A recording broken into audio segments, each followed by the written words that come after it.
हो गए हैं। जो आंकड़े सामने आए हैं उसके मुताबिक आप देख सकते हैं क्वार्टर 4 में जीडीपी ग्रोथ 7.4% रहा है। हालांकि अनुमान जो था 6.85% का था, तो अनुमान से बेहतर क्वार्टर 4 जीडीपी ग्रोथ के नंबर्स दिखाई दे रहे हैं। वहीं अगर जीडीपी ग्रोथ ओवरऑल देखें तो 6.2% से बढ़कर ये 7.4% का इसका आंकड़ा सामने आया है, और जो अनुमान लगाया जा रहा था उससे फिलहाल बेहतर ही ये नंबर्स दिखाई दे रहे हैं।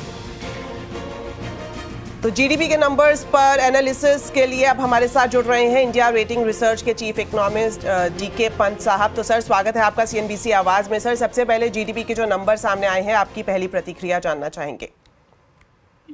ये बाजार के और हमारी आशा के अनुरूप से बहुत ज्यादा नंबर है। हम लोगों का अनुमान 6.8% था, 6.8% फोर्थ क्वार्टर एंड पूरे साल का 6.3%। 7.4 जो है फोर्थ क्वार्टर और फुल ईयर 6.5 आंकड़ा जो है वो एक अच्छा आंकड़ा है।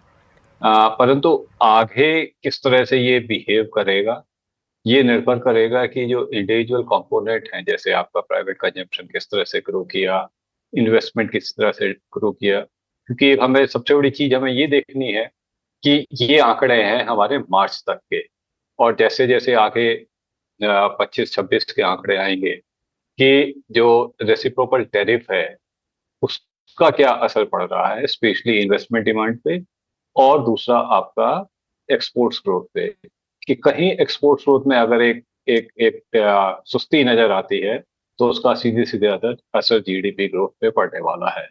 तो अभी आंकड़ों का के हिसाब से नंबर अच्छा है, परंतु किस तरह ये आगे पैन आउट होगा, किस तरह से इंडिविजुअल की कंजम्पशन डिमांड बढ़ी या नहीं बढ़ी, या आपका सेम लेवल पर रही, एग्रीकल्चर ने क्या कैसा परफॉर्म किया, और सबसे बड़ी बात मैन्युफैक्चरिंग मैन्युफैक्चरिंग किस तरह बिहेव करती है, उस पर ये दारोमदार होगा।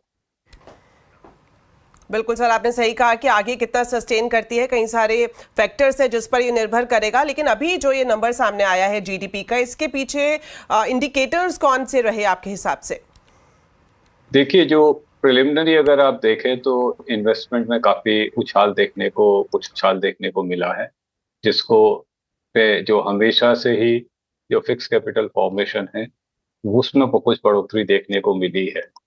अब ये जो आंकड़ा है कि आप पिछले 3 क्वार्टर में किस तरह से बिहेव किया, अगर हम देखें तो फिक्स कैपिटल फॉर्मेशन जो जो थी वो आपका बड़ी है। अब उसमें ये निर्भर करेगा कि आगे जो बाकी इंडिकेटर है, क्योंकि देखिए अगर ग्लोबल डिमांड अगर स्लो होती है, अगर ग्लोबल जीडीपी ग्रोथ या ट्रेड ग्रोथ जो है स्लो डाउन होती है क्यों रेसिप्रोकल टैरिफ के कारण, तो उसका असर जो डिमांड है, जो हम लोग एक्सपोर्ट कर रहे हैं यहाँ से, उसके ऊपर पड़ेगा। और उसका सीधा सीधा सबसे बड़ा असर जो देखने को मिलेगा वो ये होगा कि इन्वेस्टमेंट डिसीजन जो है वो जो है एक तरह से आप जो है मैन्युफैक्चरर उसको स्लो डाउन मोड पे वो पे चले जाएंगे, और उसका असर जो है किस तरीके से पड़ता है, क्योंकि उसके कारण क्या है कि आपका अगर इन्वेस्टमेंट डिमांड अगर स्लो डाउन हो गया तो आपको जो है वो बाकी चीजों पे असर देखने को मिलेगा। अब जैसे वे देख रहे हैं कि अगर हम फुल ईयर का नंबर देखें तो प्राइवेट फाइनल कंजम्पशन एक्सपेंडिचर जो आप लोग और हम लोग जो कंज्यूम करते हैं वो पिछले साल जो है 56.1% था, जो बढ़ के 56.5% हो गया। तो कंजम्पशन पे थोड़ी सी बढ़ोतरी देखने को मिली है। ग्रॉस फिक्स्ड कैपिटल फॉर्मेशन जो इन्वेस्टमेंट का प्रॉक्सी है उसमें भी कोई 0.2% की बढ़ोतरी देखने को मिली है। परंतु सबसे बड़ा जो इसमें एक असर जो देखने को दिख रहा है कि हमारा जो एक्सपोर्ट्स है वो कोई 10 बेसिस पॉइंट के करीब जीडीपी में उसका कंट्रीब्यूशन कम हो गया, और इंपोर्ट में कंट्रीब्यूशन बहुत ज्यादा कम हुआ है। इंपोर्ट में जो डिफरेंस है वो 2.4% के करीब है। इसका यह असर यह है कि अगर हम देखें तो आपका करंट अकाउंट जो है उसमें आपको एक रिलीफ देखने को मिल रहा है। तो ये सब निर्भर करेगा कि आगे ये किस तरीके से ये चीजें बिहेव करेंगी। यहाँ से बिल्डअप जो है, अब जैसे हम कंजम्पशन की बात करें, मानसून अच्छा है, लगातार हमारे पास अगर अगर 2025 के मानसून और किस तरह ये ओवर स्पेस जून से सितंबर तक और टाइम इंडिया के ऊपर किस तरह बिहेव करता है, तो हमें देखिए पिछले दो अच्छी क्रॉप मिली, खरीफ हमें अच्छा देखने को मिला पिछले साल, इस साल रबी हमें अच्छा देखने को मिला।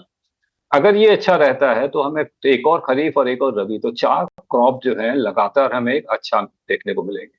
अब देखिए, अगर हम 2024 के बिल्कुल 23 में पंच पहुंचे, साहब, जिस तरह से 2023 आपने में भी इस बात को मेंशन किया, मैं आपसे यही सवाल पूछना चाह रही थी कि मौसम विभाग ने इस बार जो प्रिडिक्शन किया है मानसून सामान्य से ज्यादा रहेगा और अब तक हम देख रहे हैं अच्छा संकेत भी दिखाई दिया है, तो ऐसे में अब इन नंबर्स के बाद लग रहा है कि मानसून अच्छा रहेगा, ग्रोथ और ज्यादा बढ़ेगी। अब देखिए, उसमें क्या है कि कंजम्पशन में आपका, अगर हमारे जिस हिसाब से मानसून अच्छा है, थोड़ा मॉनेटरी ईजिंग हो रहा है, उसके कारण आपका इंटरेस्ट रेट इकोनॉमी में कम हो रहा है, तो उसके कारण आपको कंजम्पशन को ये बूस्ट मिलेगा। हमने देखा इस साल कोई 4-7% के करीब कंजम्पशन ग्रोथ हुआ, अगर वही रहता है तो वो एक अच्छा खासा पुश मिलेगा। अब पूरा जो दारोमदार इस चीज पे आता है कि इन्वेस्टमेंट किस तरह रिवाइव करता है। क्या इन्वेस्टमेंट में हम वही 6, 6.5 या 7% के करीब का ग्रोथ देखने को मिलता है? उसमें हिंदुस्तान के अपने कारण होने के अलावा जो ग्लोबली जो हो रहा है उसका एक भी बहुत बड़ा रोल प्ले करेगा उसमें। बिल्कुल सर, जो ग्लोबली सिनेरियो पर काफी कुछ निर्भर करता है, ऐसे में ये भी जानना चाहेंगे कि आपको लगता है आने वाले दिनों में कुछ चैलेंजेस भी देखने को मिल सकते हैं। देखिए, चैलेंजेस तो रहेंगे। सबसे बड़ा चैलेंज क्या है कि जो आपका ग्लोबल फैक्टर्स की हम बात कर रहे हैं, उसमें यह है कि अगर ग्लोबल डिमांड स्लो करती है तो हमारे यहाँ जो भी एक्सपोर्ट बेस्ड इंडस्ट्रीज हैं या एक्सपोर्ट बेस्ड कंपनीज हैं, उनके ऊपर असर पड़ेगा। अब अगर कंजम्पशन डिमांड रिवाइव करती है, क्योंकि इस समय हमें क्या है कि अर्बन कंजम्पशन जो है वो कंसर्न है, क्योंकि अर्बन कंजम्पशन अगर हम देखें, जो रूरल एरिया में रियल वेज जो है उसका ग्रोथ पॉजिटिव रहा है, परंतु अर्बन एरिया में क्या हुआ कि आपका जो मिनिमम वेजेस है वो, उनकी ग्रोथ जो है इन्फ्लेशन के साथ मैच नहीं कर पा रही। अर्बन वेजेस ग्रोथ जो है वो या तो जो पहले 8-9% थी वो 3-4 पे आ गई और प्रतिशत पे, और जो मिनिमम वेजेस हैं जो कंस्ट्रक्शन सेक्टर वाले हैं अर्बन एरिया में, वो कुछ नेगेटिव रहे। इसके इसके कारण क्या है कि आपका जो अर्बन डिमांड अभी भी एक कंस्ट्रेंट है। अब अगर यहाँ से आगे अगर मॉनेटरी ईजिंग फर्दर होती है, जो कि एक बहुत बड़ा रीजन है, क्योंकि आपका इन्फ्लेशन पूरे साल में 4% के आसपास या उससे कम रहने की उम्मीद है। हमारा ये मानना है जून में आरबीआई फिर एक रेट कट करेगा और पूरे साल में बचे हुए इस फिस्कल ईयर में कोई 50 से 75 बेसिस पॉइंट का और रेट कट आएगा। वो कुछ पैसा जो है वो मार्केट में, जो कंज्यूमर है उसके पास और पैसा हाथ में होगा कंज्यूम करने के लिए।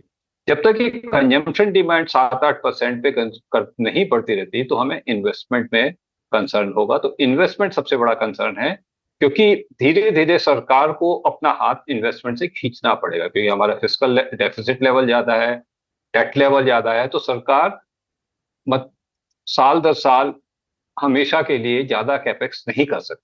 वो कैपेक्स अपना लिमिटेड रखेगा उन सेक्टर पे जहां पे बाकी प्राइवेट सेक्टर का कैपेक्स अट्रैक्ट हो।